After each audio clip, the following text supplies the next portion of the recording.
बच्चों, आज हम गुडविल के बारे में पढ़ेंगे। गुडविल जो पार्टनरशिप का एक बहुत ही ज़्यादा इम्पॉर्टेंट वर्ड है। ये एक ऐसा शब्द है ख्याति, और ख्याति के बारे में बहुत सारे तरीके होते हैं कि ख्याति को कैसे करके कैलकुलेट किया जाए, कैसे करके निकाला जाए, क्योंकि ख्याति ही बिजनेस के खड़े रहने का और कितना इनकम हो रहा है, कितना प्रॉफिट हो रहा है, ये सारी बातें ख्याति पर ही निर्भर करता है। ख्याति जो है कि बहुत ही महत्वपूर्ण पॉइंट होता है किसी भी बिजनेस के सेल और परचेज के लिए।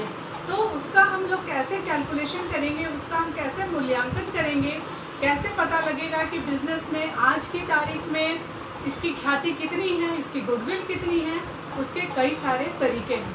हमने यहाँ में उसके मैथड्स के बारे में लिखा है, methods of valuation of goodwill. ख्याति को निकालने के कई सारे तरीके हैं, जिसमें सबसे पहले आता है एवरेज प्रॉफिट मेथड।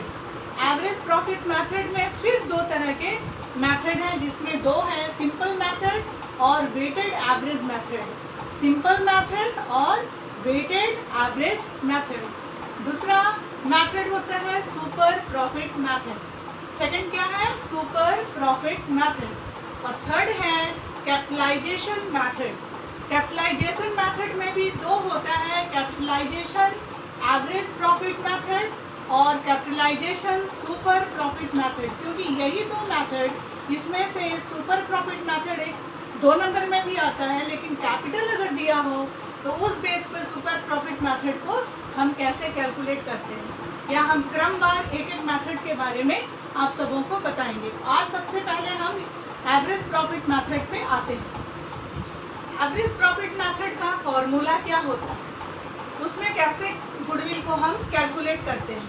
तो सबसे पहले एवरेज प्रॉफिट अगर जब निकालते हैं तो ये देखना है कि बिजनेस में टोटल प्रॉफिट कितना है। टोटल प्रॉफिट से मतलब दिए गए 5 साल का प्रॉफिट, दिए गए 6 साल का प्रॉफिट, दिए गए 4 साल का प्रॉफिट, 3 साल का प्रॉफिट, जो आपके दिए गए सवाल पर निर्भर करता है कि आपके सवाल में टोटल प्रॉफिट कितने वर्षों का दिया गया है। वो टोटल प्रॉफिट को डिवाइड करते हैं नंबर ऑफ ईयर से। अगर 5 साल का दिया है तो 5 से डिवाइड करेंगे, 4 साल का दिया है तो 4 से डिवाइड करेंगे। ये तरीका होता है एवरेज प्रॉफिट निकालने का। ये तरीका है एवरेज प्रॉफिट निकालने का। और जब एवरेज प्रॉफिट निकल जाता है तब हम गुडविल का कैलकुलेशन करते हैं कि गुडविल बराबर average profit Guna number of years purchase. ये आपको हर प्रश्न में दिया रहता है। नंबर ऑफ ईयर्स परचेज ये आपको हर प्रश्न में दिया रहता है। जैसे कि हम एक प्रश्न लेते हैं, ये सामने एक प्रश्न है।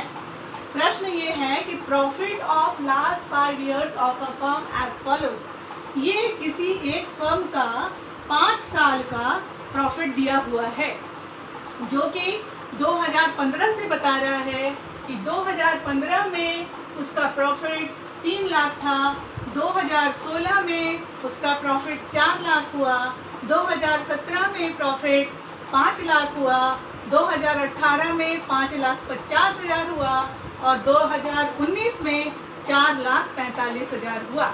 2020 अभी कंप्लीट नहीं हुआ है, इसलिए 2020 का प्रॉफिट अभी के किसी भी क्वेश्चंस में नहीं मिलेंगे। ये आपको मिलेंगे 1 जनवरी जब निकल जाएगा। 1 जनवरी 2021 को 2020 का प्रॉफिट दिखने लगता है, क्योंकि मैक्सिमम फर्म 31 दिसंबर को क्लोज करते हैं और बहुत सारे फर्म 31 मार्च को क्लोज करते हैं।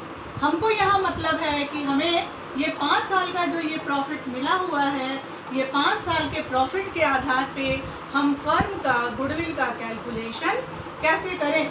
इससे हमको फर्म के स्टेटस का पता लगता है। एक वैसा भी व्यक्ति जो अनाड़ी से अनाड़ी हो, जिसको अकाउंटेंसी का कोई भी ज्ञान नहीं हो, वो भी देख के बता देगा कि फर्म की स्थिति 2015 से।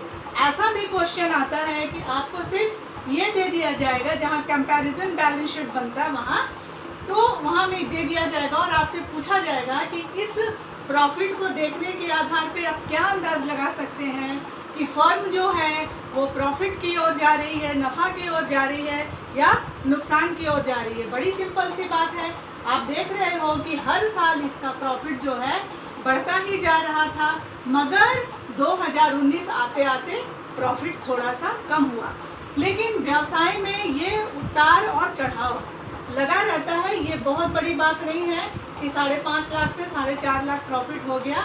हालांकि ये फिर भी एक देखने वाली बात है कि वहाँ प्रॉफिट कम हुआ। आपको बच्चे अभी उतना डीप नहीं जाना है, आपको सिर्फ अभी ये सीखना है कि इस आधार पर आप गुडविल का कैलकुलेशन कैसे करोगे। इस आधार पर आप गुडविल का कैलकुलेशन कैसे करोगे। आपको क्वेश्चन दिया है, calculate goodwill of the firm on the basis of 4 years purchase of 5 years average profit. आपको इस पॉइंट पे बहुत ध्यान देना है। ये जो 4 years purchase of 5 years average profit, ये 4 years को आपको बहुत ध्यान से देना है, देखना है। और ये 5 years को, ये 5 years का एवरेज प्रॉफिट आपको दिया हुआ है, लेकिन गुडविल निकालते समय आपको बोल रहा है कि 4 years परचेज, आपको 4 साल के परचेज के आधार पर ही गुडविल का कैलकुलेशन करना है। तो यहाँ जिस तरह की एवरेज प्रॉफिट का जो फॉर्मूला दिया हुआ है, एरो के निशान से यहाँ वही चीज़ को हमने लिख दिया। Average profit, total profit by number of years.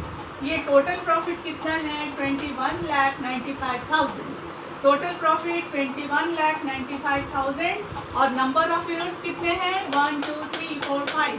तो हम यहाँ 5 लिखेंगे और 5 से जब हम डिवाइड करते हैं तो हमारा जो निकला 4,39,000। ये क्या है, ये है एवरेज प्रॉफिट, ये है एवरेज प्रॉफिट। अब जब हमारे पास एवरेज प्रॉफिट मिल गया, एवरेज प्रॉफिट हम क्यों निकालेंगे, क्योंकि गुडविल निकालने के लिए हमको एवरेज प्रॉफिट का जानना बहुत ज़्यादा ज़रूरी है। तो गुडविल के फॉर्मूला में एवरेज प्रॉफिट की जगह हम ये अमाउंट को लिखेंगे 4,39,000, 4,39,000। और यहाँ नंबर ऑफ ईयर्स में हम लिखेंगे 4, क्योंकि क्वेश्चन में हमको क्या दिया है यहाँ 4। तो हम यहाँ 4 लिखेंगे। नंबर ऑफ ईयर्स परचेज जो फॉर्मूला के हिसाब से लिखा है, यहाँ 4 लिखे। तो ये जो आया 17,56,000, यही है इस फर्म का गुडविल, यही होगा इस फर्म का गुडविल। इसको आप बढ़िया से देख सकते हो कि ये फॉर्मूला है गुडविल का, मगर गुडविल निकालने से पहले एवरेज प्रॉफिट का जानना जरूरी है। और एवरेज प्रॉफिट को निकालने का फॉर्मूला ये है, इसी आधार पर फिर गुडविल निकल जाएगा और इस तरह से कैलकुलेट। ये था एवरेज प्रॉफिट मेथड का बिल्कुल सिंपल मेथड। इसके बाद मैं सिखाऊंगी सुपर प्रॉफिट मेथड।